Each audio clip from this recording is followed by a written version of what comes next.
This is a reading of Because of Winn Dixie, Chapter 5. Winn Dixie couldn't stand to be left alone. We found that out real quick. If me and the preacher went off and left him by himself in the trailer, he pulled all of the cushions off the couch and all the toilet paper off the roll. So we started tying him up outside with a rope when we left. That didn't work either.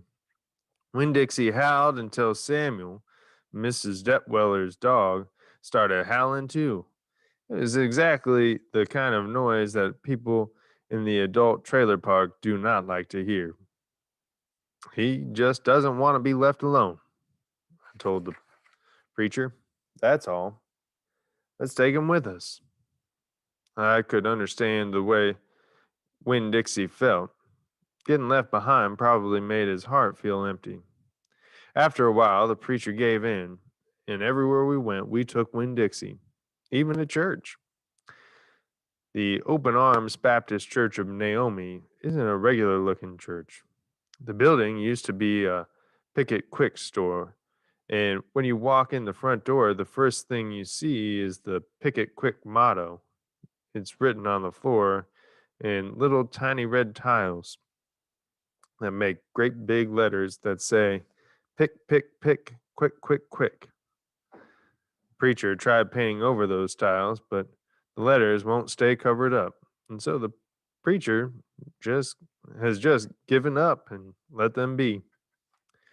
The other thing about the open arms is that it is different from the other churches. That is different from the other churches is there aren't any pews. People bring in their own fold-up chairs and lawn chairs, and sometimes it looks more like the congregation is watching a parade or sitting in at a barbecue instead of being at church. It's kind of a strange church, and I thought Winn Dixie would fit right in. But the first time we brought Winn Dixie to the open arms, the preacher tied him outside the front door. "Why did we bring him all the way here just to tie him up?" I asked the preacher. "'Cause dogs don't belong in church, Opal," the preacher said. "That's why." He tied Winn Dixie up to a tree and said how there's lots of shade for him and that it ought to work out real good. Well, it didn't. The service started and there was some singing and some sharing and some praying. And then the preacher started preaching, and he wasn't but 2 or 3 words into his sermon when there was a terrible howl coming from outside. The preacher tried to ignore it. "Today," he said. "Aroo," said Winn Dixie. "Please," said the preacher. "Aroo," said Winn Dixie back.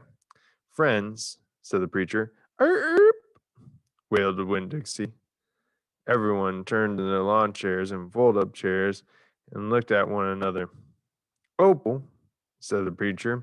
"Ow!" said Winn Dixie. "Yes, sir," I said. "Go get that dog," he yelled. "Yes, sir," I yelled back. I went outside and untied Winn Dixie and brought him inside. He sat down beside me and smiled up at the preacher, and the preacher couldn't help it. He smiled back. Winn Dixie had that effect on him. And so the preacher started in preaching again. Winn Dixie sat there listening to it, wiggling his ears this way and that, trying to catch all the words. And everything would have been all right except that a mouse ran across the floor. The open arms had mice, and they were there from when it was a picket quick, and there were lots of good things to eat in the building. And when the picket quick became the Open Arms Baptist Church of Naomi, the mice stayed around to eat all the leftover crumbs from the potluck suppers. The preacher kept on saying that he was going to have to do something about them, but he never did. Because the truth is, he couldn't stand off hurting even a mouse.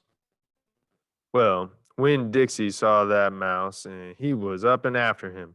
One minute, everything was quiet and serious, and the preacher was going on and on and on. And the next minute, Winn Dixie looked like a furry bullet shooting across the building, chasing that mouse. He was barking, and his feet were skidding all over the polished picket quick floor, and people were clapping and hollering and pointing. They really went wild when Winn Dixie actually caught the mouse. I've never in my life seen a dog catch a mouse, said Mrs. Nordley. She was sitting next to me. He's a special dog, I told her. I imagine so, she said back. Winn Dixie stood there in front of the whole church, wagging his tail and holding that mouse real careful in his mouth, holding on to him tight, but not squishing him. I believe that mud has got some retriever in him, said somebody behind me. That's a hunting dog. Winn Dixie took the mouse over to the preacher and dropped it at its feet. When the mouse tried to get away, Winn Dixie put a paw right on the mouse's tail. Then he smiled up at the preacher and showed him all his teeth. And the preacher looked down at the mouse, and he looked at Winn Dixie, and he looked at me. He rubbed his nose. Got real quiet in the picket quick. Let us pray, the preacher finally said, for this mouse. And everybody started laughing and clapping, and the preacher picked up the mouse by the tail and walked it and threw it out the front door of the picket quick, and everybody applauded again. Then he came back and we all prayed together. I prayed for my mama. I told God how much she would have enjoyed hearing the story of Winn Dixie catching that mouse. It would have made her laugh. I asked God if maybe I could be one of the one to tell her that story someday. And then I talked to God about how I was lonely in Naomi because I didn't know that many kids, only the ones from church, and there weren't that many kids at the open arms. Just Dunlap and Stevie Dewberry, two brothers who weren't twins, but they looked like they were. And Amanda Wilkinson, whose face was always pinched up like she smelled something real bad. And Sweetie Pie Thomas, who was only 5 years old and still mostly a baby. And none of them wanted to be my friend anyway. They because they probably thought I'd tell on them to the preacher for every little thing they did wrong. And then they would get in trouble with God and their parents. And so I told God that I was lonely, even having Winn Dixie. And finally, I prayed for the mouse, like the preacher suggested. I prayed that he didn't get hurt when he went flying out the front door of the Open Arms Baptist Church of Naomi. I prayed that he landed on a nice, soft patch of grass.